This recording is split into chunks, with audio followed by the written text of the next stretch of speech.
विटपिबाटी परिवृते मणिद्वीपे नीपो पवनवती चिंता मणिगृहे शिवाकारे मंचे परमशिव पर्यंक निलयां भजन्ति त्वां धन्या कतिचन चिदानन्दलहरीं कतिचन चिदानन्दलहरीं शरणागत दीनार्त परित्राणपरायणे सर्वस्यार्तिहरे देवी नारायणी नमोस्तुते नारायणी नमोस्तुते।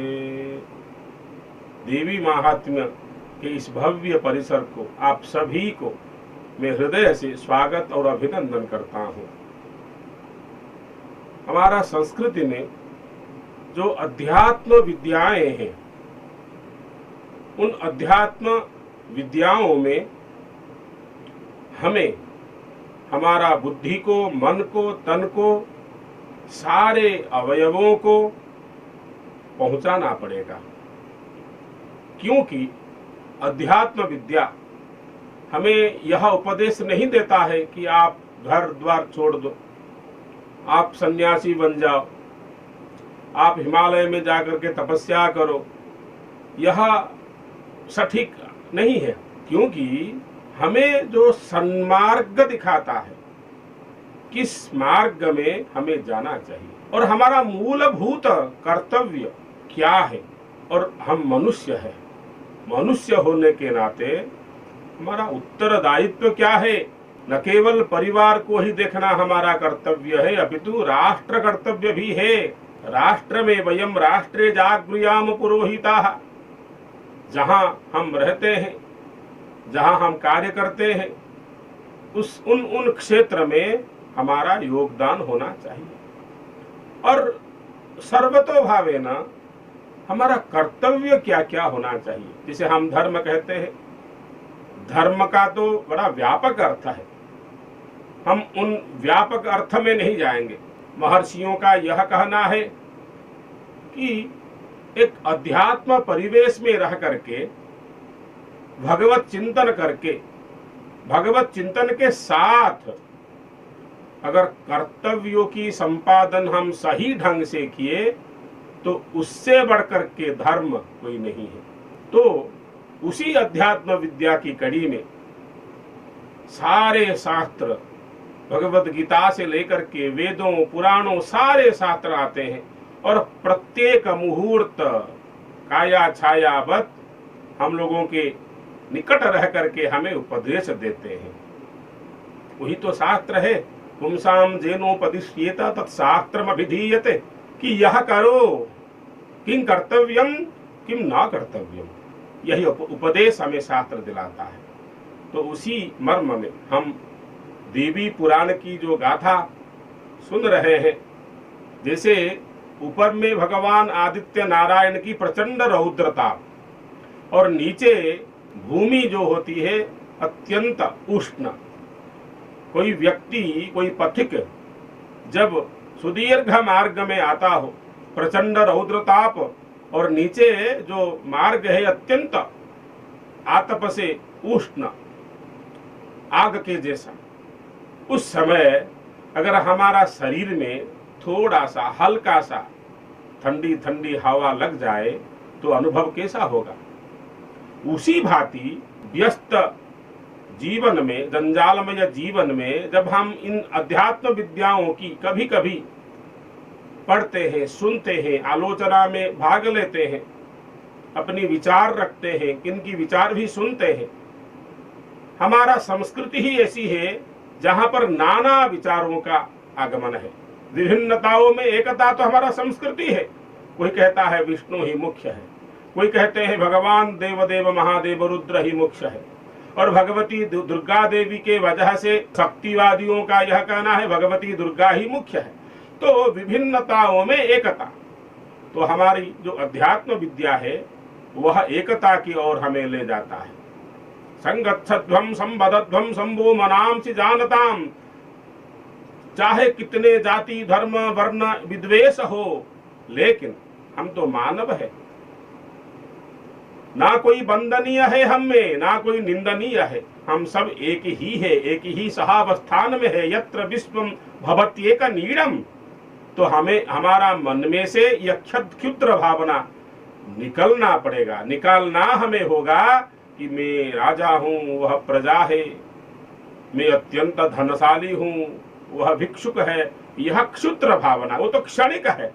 आज जो राजा है वह कल के भिक्षुक है, और कल जो भिक्षुक है वह फिर आगामी कल के राजा है। यह तो परिवर्तनशील जगत है।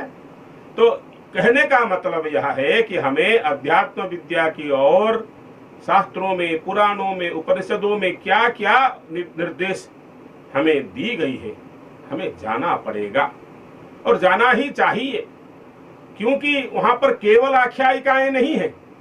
भगवती की चरित्र की वंदन, भगवान आशुतोष जिनको वेद वंदन करते हैं, वेद वंद्य भगवान रुद्र की चरित्र की कथन, जिनका चरित्र की केवल सुनने से ही जीवन में जितने भी सारे पाप ताप होते हैं वो सारे पापों का नाश हो जाता है। उनका नाम में ही तो ऐसा ही है। इसीलिए तो कहते हैं, हे भगवान, मानस तोके तनये मान, आयुषी मानो, गोषु मानो, अश्वेषु रीरिषः, मानो वीरान रुद्रभामिनो बधीध विष्पन्तः तदमित्वा हवामहे। ओम। आप मुझे रक्षा कीजिए, मेरे पुत्रों को रक्षा कीजिए, मेरे पुत्रों के पुत्रों को भी रक्षा कीजिए, मेरे घर में मेरे पिता, मेरे माता, सबको रक्षा कीजिए, मेरे पशुओं को रक्षा कीजिए, मुझे हिंसा किसी भी ओर से ना हो। यह भावना, यह प्रार्थना किसे हो? जो हमें रक्षा करने वाला है। यो न पिता जनिता यो विधाता धामानि वेद भुवनानि विश्वा। और वही तो है भगवती, वही तो है भगवान देवदेव महादेव। तो आज की प्रसंग में जाएंगे। अब भगवती की लीला विलास की दूसरी कड़ी की शुरू हो गई है। अभी ब्रह्मा के जो मानस पुत्र दक्ष प्रजापति, उनके मन में अज्ञान और मूढ़ता के कारण भगवती के ऊपर अनादर भाव का आगमन हो गया है, और भगवान रुद्र के ऊपर अनादर भाव, मूढ़ भाव आ गया है। भगवती की जो वचन थी, जब आप अनादर भाव दिखाना शुरू करोगे तब वहीं से ही मेरा आपसे दूर होना होगा। उसका जो व्यंजना है, जो प्रतिभू है, वो शुरू हो गया है। मैं आलोचना में रखा था कि अभी गिरीन्द्र वनिता मेरु तनया मेनका पिच सखी भी सहिता जाता मुनि पत्निय तथा गता। अभी गिरीन्द्र वनिता मेरु तनया जो मेनका भगवती है, मेनका देवी है, उनका चरित्र का आगमन हो गया है, जो कि हिमालय की पत्नी है। वहां विवाह संपन्न हो चुका है। अभी भगवती उनके परमेश्वर के साथ दिव्य रमण में, दिव्य विहरण में, सारे जगत के कण कण में घूमते हुए अपनी ही द्वारा सृष्टि की गई इस जगत की और क्या क्या कमी रह गई है, उनके भक्तों का क्या क्या अपेक्षाएं हैं, उन सारे तत्वों को पग पग घूमते घूमते देख रहे हैं, आनंद में विहरण कर रहे हैं। तब यह असंतोष, जो मूढ़ता के कारण जो असंतोष था भगवान की भगवती के साथ विवाह को लेकर के, मन में नहीं चाहते हुए भी ब्रह्मादि देवों की कारण से, ऋषियों की मुनियों की प्रचोदना से अपनी बेटी को, पुत्री को तो दे दिए हैं, लेकिन वो मन में इतने अज्ञान, इतने मूढ़धी बन गए हैं, उनका मन संतोष नहीं हो रहा है। और नंदी को प्रमथाधिपति का पद मिल गया है। इसके उपरांत जब भगवती और भगवान दोनों, परमेश्वर और परमेश्वरी करुणा वरुणालया, दोनों एक होकर के सारे जगत में रमण करने लगे।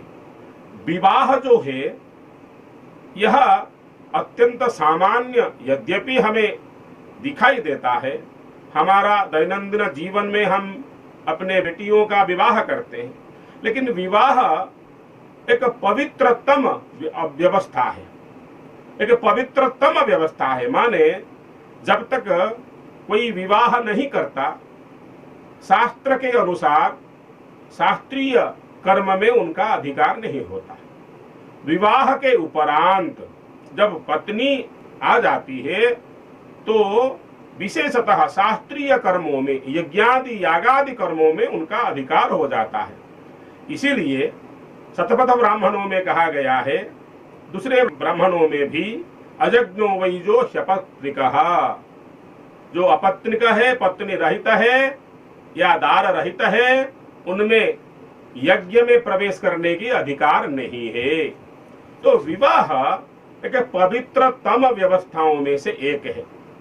4 आश्रम है, ब्रह्मचर्य आश्रम है, विवाह आश्रम है, संन्यास आश्रम है और वानप्रस्थ आश्रम है। विवाह जो आश्रम है गृहस्थों के लिए नितांत और अनिवार्य है। जो सन्यासी है उनके लिए व्यवस्था अलग है, और जो वानप्रस्थ है उनके लिए भी व्यवस्था अलग है। लेकिन विवाह जब होता है, विवाह से पहले दोनों पृथक पृथक रहते हैं, और विवाह के उपरांत दोनों एक और एक, दोनों मिलकर के एक हो जाते हैं। यह तो स्वाभाविक है, आप हम सब जानते हैं। मम व्रतम ते हृदयम दधामि, मम चित्तम अनुचित्तम अस्तु। पति और पत्नी दोनों का चिंतन, दोनों का कथन, दोनों का कार्य और दोनों का संकल्पना, यह एक होना चाहिए। यह तो विवाह का विधि है। विवाह के उपरांत जब वैदिक ब्राह्मणों का मंत्र अभिमंत्रण करते हैं, मम व्रतम ते हृदयम दधामि, मम चित्तम अनुचित्तम अस्तु, मैं अपनी चिंता में जो कुछ चिंतन कर रहा हूं वही चिंतन आपकी दिमाग में भी हो, मैं अपनी वाणी में जो कह रहा हूं वह अपनी वाणी में भी हो। दोनों में एक बंधन, परस्पर प्रेमानुकूल्य के अनुसार बंधन हो जाते हैं। तो दोनों मिल करके भाविनी काल के लिए एक सुगम शुभ व्यवस्थन करते हैं, उसी को ही विवाह संस्कार कहते हैं। तो विवाह संस्कार के उपरांत जब पति और पत्नी अपने आप को विचार व्यक्त करते हुए एक परिवेश, उसी पर्यावरण को रखते हैं, तो उनका विचार एक होना चाहिए। और यहां पर देखो, भगवती दुर्गा देवी या सती देवी और भगवान देव महादेव, वो तो परमेश्वर है, उनका विचार में एक असंगत आ जाता है, और असंगत आ जाने से जो फल होता है वो फल सफल नहीं होता। अगर दोनों की विचारों में एक विचार नहीं आएगा, एक संकल्प नहीं आएगा, तो फल बुरा होगा। उसका एक दृष्टांत हम यहां पर बोलेंगे। तो अभी मेनका जी के आने के बाद में इस संदर्भ का परिवर्तन हो गया है। भगवती की लीला विलास की अग्रिम जो कार्य पंथा है वह भी निर्णय हो गया है। क्यों? अनादर भाव दक्ष प्रजापति के मन में भगवती के ऊपर और भगवान के ऊपर अनादर भाव की आरंभ हो चुका है। दधीची महर्षि लाखों समझाने के बाद में भी वह मूढ़धी दक्ष प्रजापति ब्रह्मा जी के मानस पुत्र, वह अपनी अज्ञान से छुटकारा नहीं पाते हैं। उधर क्या हुआ है, भगवान जब विहरण करके लौटते हैं, भगवती मेनका हिमालय की पत्नी एक प्रार्थना कर लेती है। प्रत्येक दिन आकर के वह भगवती को दर्शन करते हुए मन में एक विचारणा रखते हैं। वह विचार क्या है ना, इतनी सुंदर, इतनी दिव्य, इतनी भव्य स्वरूपिणी ये कौन है। इनकी मन में उनको जानने की एक जिज्ञासा आती है। भगवती के स्वरूप को देख करके, दिव्य ललित मई रूप को देख करके मेनका की मन में उनको जानने की एक प्रबल इच्छा जागती है, और उसी इच्छा की वजह से वह भगवती को एक प्रार्थना कर लेती है। क्या है वो प्रार्थना? कह रहे हैं भगवान व्यास, कह रहे हैं, मेनका समय ज्ञात्वा चानुदीनम गत्वा सतीम पुत्री भावेन सततम प्रार्थयामास भक्तितः। मेनका समयं ज्ञात्वा गत्वा चानुदिनं सतीं पुत्री भावेन सततम प्रार्थयामास भक्तितः। हे भगवती, हे करुणा वरुणालया, जब मैं आपको देखती हूं तो मेरे मन में क्यों ना कहीं एक चंचल जैसा उद्रेक होता है, एक भक्ति का एक व्यंजना उद्रेक होती है। और मुझे यह प्रार्थना करनी है कि आप मेरे घर में, मेरे गर्भ में पुत्री के भाव से, पुत्री के रूप में जन्म लो। यह विचार को व्यक्त कर देती है भगवती के सामने हिमालय की पत्नी मेनका। और भगवती है अत्यंत संतुष्टांतकरणा। भगवती और भगवान यह जो परंपरा है, इसीलिए तो सृष्टा और सृष्टि इन दोनों में जो भक्ति है ना, वो सेतु है।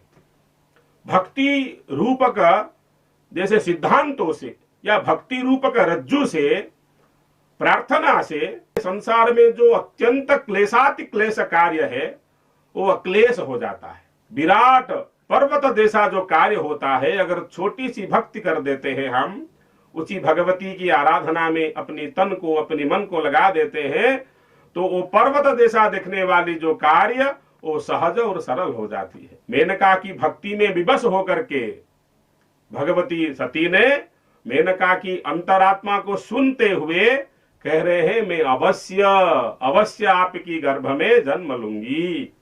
ततः प्रसन्ना भूत्वा तु सती शंकर गेहिनी अंगी चक्रे भविष्यामि सुता तब न संशयः। यह भगवती के मन में पहले से ही थे। हम कुछ संकल्प करते हैं, कार्य करने की इच्छा रखते हैं और इसको हम कार्यान्वय करते हैं, लेकिन भगवती तो ऐसे नहीं करती। वो तो अपनी कार्य, अपनी संकल्पनाएं, अपनी क्रियान्वयन पहले से ही करके रखती है। और इसीलिए तो कहते हैं चोदयित्री सूनृता नाम चेतंती सुमति नाम। वो बुद्धि में जाकर के बुद्धि को प्रचोदन करने वाली है। और मेनका भगवती को जब प्रार्थना कर लेती है, तब से भगवती की, अभी मैं जो कह रहा था, दोनों की विचार में अगर संगति हो, पति और पत्नी जब एक विचार को व्यक्त करते हो तो सब सही है। यह तो परीक्षित है। आपके घर में, मेरे घर में, सारे व्यक्तियों में घर में जब दोनों की विचार में एकता परिलक्षित होता है तो कोई असुविधा नहीं है। लेकिन जब पृथक पृथक विचार हो जाते हैं, वहीं पर असंगति आ जाती है। और यह तो पारिवारिक लीलाएं व्यक्त करते हैं भगवान। जो परात्पर पर ब्रह्म है, वो परिवारवाद को सारे विश्व को दिखाने के लिए पति पत्नी के रूप में हमारे सामने अभी जगत पिता जगत माता बन के बैठे हैं। माने परिवारवाद को, परिवार को कैसे सुसंगठित बनाना है, पुत्र का क्या कर्तव्य है, पुत्रियों का क्या कर्तव्य है, क्या शास्त्रीय नियमों का कैसे हमारे ऊपर प्रभाव है, यह परिवारवाद को विस्तृत कराने के लिए तो भगवान का यह दिव्य लीलाएं हैं। और दिव्य लीलाओं को व्यक्त करते हैं हमारे शास्त्र, अध्यात्म विद्याएं। उसी भांति वहां पर जब यह नैपथ्य में यह सब कार्य हो चुका है, तब उधर जो दक्ष प्रजापति है, उनके पास में महर्षि ब्रह्मर्षि नारद जी आते हैं। दधीचि के कहने के बाद में भी उनको तो नहीं, उनका अज्ञान और मूढ़मति नहीं कमा है, तो नारद जी आकर के कहते हैं, हे दक्ष प्रजापति, हे ज्ञानी नाम अग्रगण्य, आप ये क्या कर रहे हो? ये अत्यंत भगवान देवदेव महादेव यद्यपि आशुतोष है, फिर भी वो रुद्र है, अत्यंत क्रोध है। जो सात्विक प्रवृत्ति के व्यक्ति नहीं होते हैं, उनको वो संहार करते हैं। अपनी कर्तव्यों में जो मन लगाते नहीं है, कर्तव्य को संपादना नहीं करते हैं, उनके लिए वो रुद्र है। पापीनो दुख भोग काले नाशयति रोदयति असौ रुद्र। आप ये क्या कर रहे हो?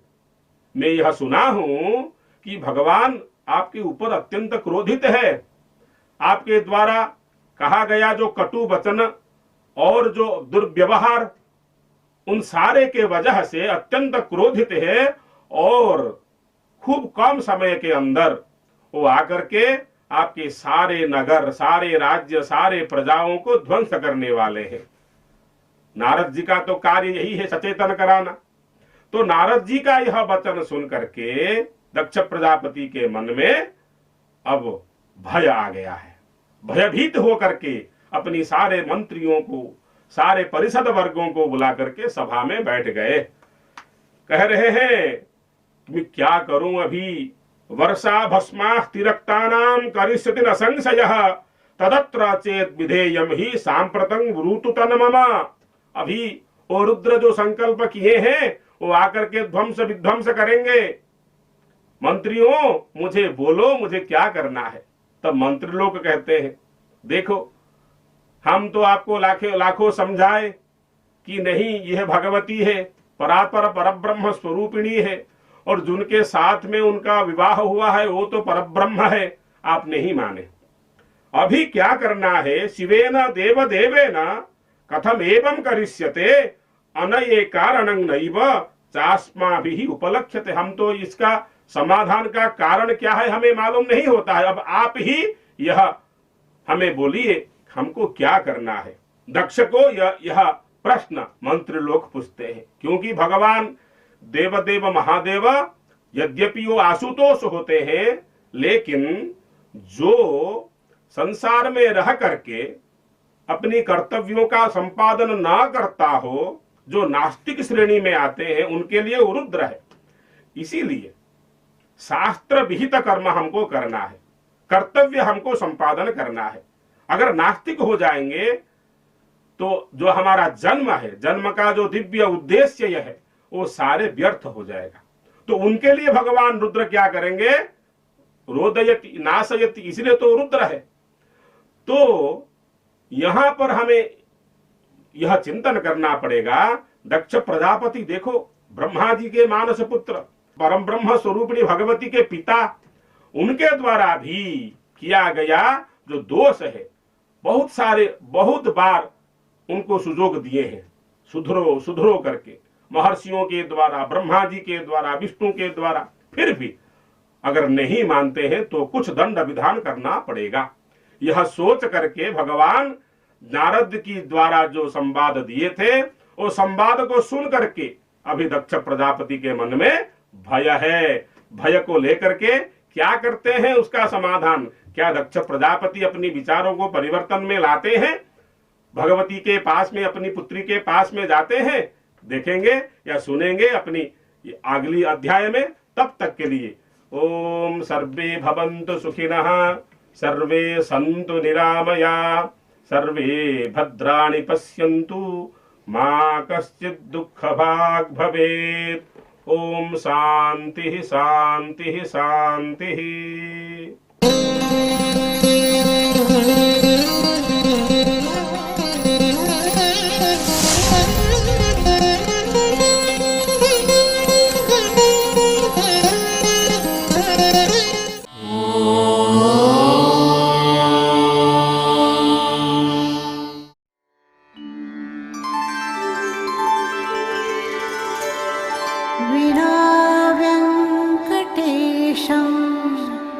ननाथो ननाथः सदा वेङ्कटेशं स्मरामि स्मरामि।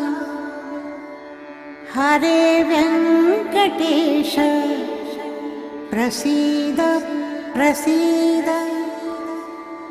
प्रियं वेङ्कटेश प्रयच्छ प्रयच्छ।